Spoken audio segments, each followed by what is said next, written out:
So Tom, knowing you for a long time, you've never shied away from the hard questions. Yep. Data breaches. They've all in the news over the past couple of years. What do we do here at Heidi if there is a data breach? Yeah, so obviously step one, don't get breached. So that's why we do ISO, SOC2, white hat hackers trying to break into Heidi. Tests, yeah. Yeah, all that. But obviously you have to face the reality that there's always an underlying risk that these things can happen no matter what you do.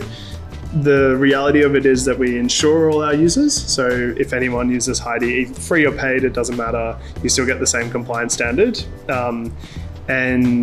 Obviously we would have to notify all of our users. We notify users even if we have small outages or slowdowns or any kind of like service level changes.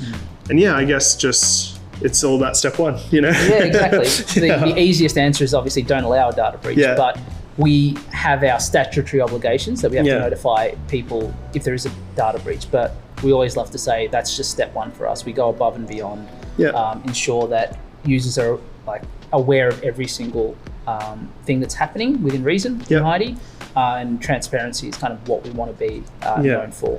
Yeah, and I think some of it comes back to the actual architecture of the product and how you store data, which often isn't really covered in some of the security audits. So for example, we separate the PHI, like the identifiable information that you may have typed in, like patient name or other things in the fields, with the transcripts that are stored and the notes. So maybe if some parts or one database is breached, that's siloed from other regions and also siloed from the PHI. So again, it's not absolutely bulletproof, but you're trying to reduce the orders of magnitude of damage if there is a breach.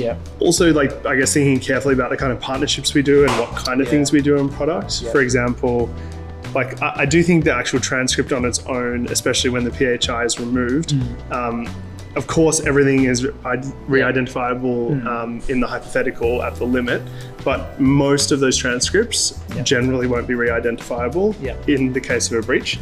So it's not to say we don't take it seriously, but we think about the architecture to try to protect ourselves. There's many layers to it. Yeah, exactly. It's not just a case of we have this certification, that's enough. Yeah, you want like a castle, you know, it's like absolutely. The moat is like and then like multiple layers of like, okay, they breached this, but that's not going to give them access to more than, you know. We've got arches on the top as well, exactly. shooting them away, different encryption across different databases, regions separate. So it's not like if you get one door, you get everything. Yeah, absolutely. Yeah.